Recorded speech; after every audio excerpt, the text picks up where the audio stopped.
भाई जो गुरु बचन पे डट गे रकट गे फंद 84 के। भाई जो गुरु बचन पे डट गे रकट गे फंद 84 के। कट गे फंद 84 के, रकट गे फंद 84 के।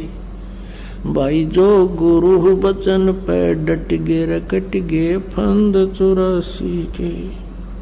वस्तु मिली ठोड़ की ठोड़, मिट गई मन पापी की दौड़। वस्तु मिली ठोड़ की ठोड़, मिट गई मन पापी की दौड़। ये भरम मिटे मथुरा काशी के, भरम मिटे मथुरा काशी के। भाई जो गुरु बचन पे डट गे रकट गे फंद 84।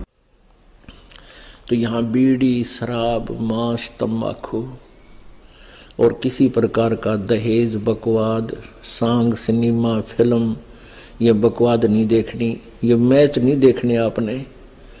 अब क्योंकि जब हम साधु हो जाएंगे, संत हो जाएंगे, जब हमने पता लग जाएगा कि देखा अड़े कोई देखने की चीज है, ये ताश खेल रहे हैं, मार बेगम हर में लेना नहीं देना, क्यों मन में बकवाद चाहिए और सारा दिन सुबह से लेकर शाम तक लेप कर देखेंगे।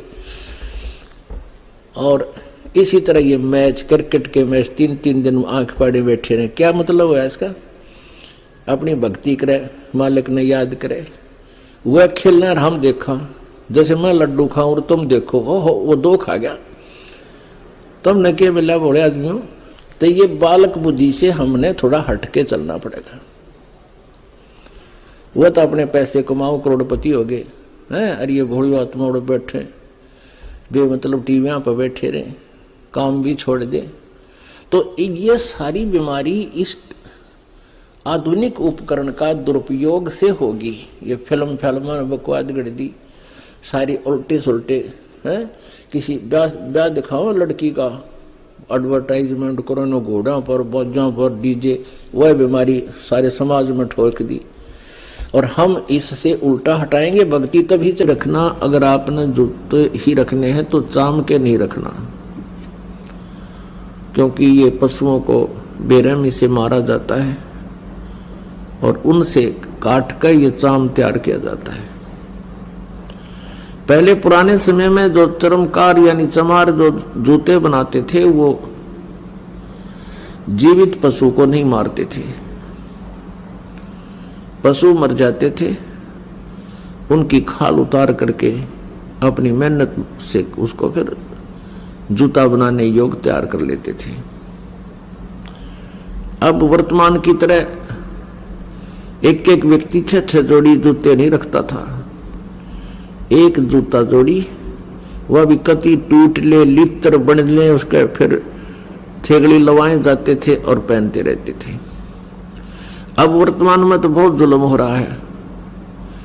भैंसों को, काटड़ों को, गौओं को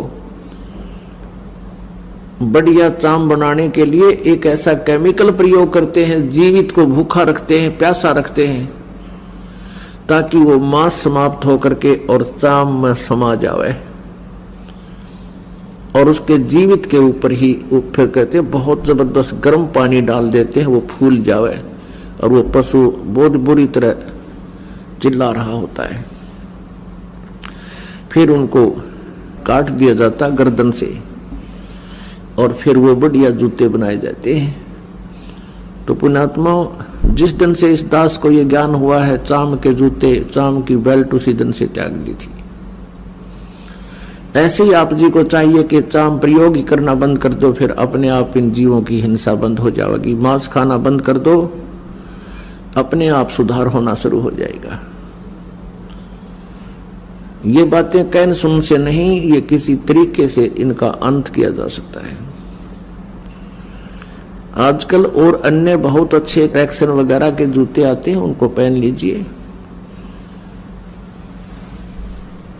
और जैसे मिलिट्री वगैरह में है, वो सरकारी मामला है, गवर्नमेंट का है, वहां आपको दोष नहीं है वो कैसे जूते पहनने को दे। प्राइवेट फिर आप वो नहीं पहनोगे, केवल ड्यूटी के समय वो पहन सकते हो, उसके बाद अपना दूसरे सिंपल चप्पल पहन लो, चाहे हवाई चप्पल, ये भी बढ़िया है। हमने अपने पापों के जो सोर्स हैं उनको खत्म करना है और जो पुण्य के सोर्स हैं उनको बढ़ाना है। परमात्मा कहते हैं, जा दिन सतगुरु भेटियो वो दिन लेखे जान, बाकी समय गंवा दिया बिना गुरु के नाम। परमात्मा बताते हैं कि जिस दिन आप जी को पूर्ण संत से उपदेश प्राप्त हुआ, आपका वो जन्मदिन है, वो आपका हैप्पी बर्थडे है। बाकी जो हम पहले लोक वेद के आधार से बर्थडे मनाया करते थे, वो हमने अब नहीं मनाना।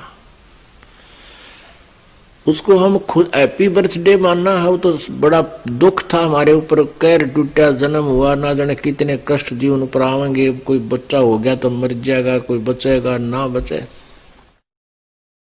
कोई बीमारियां, 100 प्रकार की समस्याएं, दिन रात धक्के खाने। वो कौन सा जन्म था, वो कौन सा हैप्पी बर्थडे था, वो तो ब्रांड मार्टी डे था और उस नाम हैप्पी बर्थडे मनाया करते। अब जिस दिन आप जी को उपदेश मिला वो नोट कर ले, आपका वो हैप्पी बर्थडे है। और 100 याद रखे भगवान कैसे प्राप्त हुआ वो दिन, जिस दिन आपकी शरण मिली मालिक। तो आज वो ये दिन जो है अमावस्या वाला, फाल्गुन की अमावस्या वाला दिन, ये वो हैप्पी डे है जो जिस दिन इस दास का उद्धार हुआ। गुरुदेव जी ने उपदेश बख्शीश किया। अब याद आती है उस दिन के महत्व की, आज याद आता उस दिन की महिमा। जे वो ना मिलता वो दिन, ये 17 फरवरी फाल्गुन अमावस्या सन 1988 को इस दास को उपदेश मिला था। आज 23 वर्ष का हो गया ये दास। वैसे शरीर की आयु लगभग 60 वर्ष की होगी, लेकिन असली आयु इस दास की 23 वर्ष है। उससे पहले जो जीवन था वो मनुष्य का नहीं, पशु की तुल्य था। पशु भी वही कर्म करते थे, ये दास भी वही कर्म करता था। और जिस दिन से गुरु मिले हैं, उपदेश मिला है, उस दिन से हमारा जन्म है। हमने मन जीती बनना पड़ेगा। कहे कबीर और सब दुखी संत सुखी मन जीती हो। आप मन जीत के न्यू मन जीता जाएगा भगवान के ज्ञान से। जैसे अज्ञानता में अनजान बालक विष पड़ा हो, चाहे कितना पड़ा हो, पूरा खा जाएगा। और जब उसको पता चल जाएगा विष का एक कण कण भी कहीं गिरा हो और ये पता हो कि ये विष है, उसको छुआ नहीं का, उसको तो मिट्टी में दबाओगा, नीचे कोई और भी ना खा ले। जैसे किरका जहर का रंग होरी हो, कहो कौन तिस खावे राम रंग होरी हो। अब क्या बताना चाहते हो कि तुम होरी माने खुशी मना रहे हो और करो खाओ जहर सारा दिन, दूसरों की बुरी सोचो, बुरी नीत रखो, रिश्वत लेते हो, फलान मिलावट करते हो, और तुम होरी मनाने की भी इंतजार कर रहे हो, खुशी भी की आशा करते हो। ये ऐसे आपके घर में होरी यानी खुशी नहीं हो सकती। होरी कैसे होगी? जैसे किरका जहर का रंग होरी हो, किरका माने कण, और कहो कौन तिस खाव राम रंग होरी हो, कि जिसने वो पता लगा जहर है फिर कौन खाओगा। और फिर देखियो इस राम रंग परमात्मा की तरफ से आपको कितनी होरी यानी खुशी मिलेंगी। तो फिर हमें ये जहर दिखाई देगा। और 100% वैसे हम किसी का दूसरा के में लेते हैं, जैसे हम दहेज लेते हैं। अब गरीब आदमी अपनी बेटी को पराई करने के लिए, सामने वाले उस भेड़िए का मुंह बंद करने के लिए चाहे कुछ भी करना पड़े, बेटी पराई करनी है, ऐसी समस्या उसके सामने होती है। और वो विष खा रहा उसको पता नहीं, और वो दुख पाकर आत्मा मोस के कहीं से कर्जा उठा कर बेटी पराई करता है। अब हमने ये प्रतिज्ञा करनी है कि ना दहेज लेंगे ना देंगे, चाहे ब्याह हो चाहे ना हो। और क्यों कैसे ना होगा? वाह भाई वाह, भगवान ने संस्कार जोड़ रखा, उसने मिटा कौन देगा? वो तो जबरदस्ती होगा, ना चाहते हुए भी होगा। ये तो हम बकवाद करते हैं, सिर्फ इन पैसे वालों ने शुरू की थी, मायादारी मस्करों ने। और मीडियम स्तर के गरीब व्यक्ति तो बेमतलब उस परंपरा में पीछे जाते हैं। तो हमने ये नहीं करना है, क्योंकि ये फिर हमने देना पड़ेगा अगले जन्म में। तो हम ये संस्कार घटाएंगे बढ़ाएंगे नहीं। यदि भक्ति करनी है, नहीं तो वे करो जो तुमने कर रहे हो, थारी मौज है। फिर भक्ति और मोक्ष के इंतजार मत करियो कि मर्यादा भंग करके चलोगे। तो मर्यादा में रहो, आप भी सुखी, आपके बच्चे भी सुखी, आपकी बेटी भी सुखी रहेगी, क्योंकि आप उसको भगवान से जोड़ दो।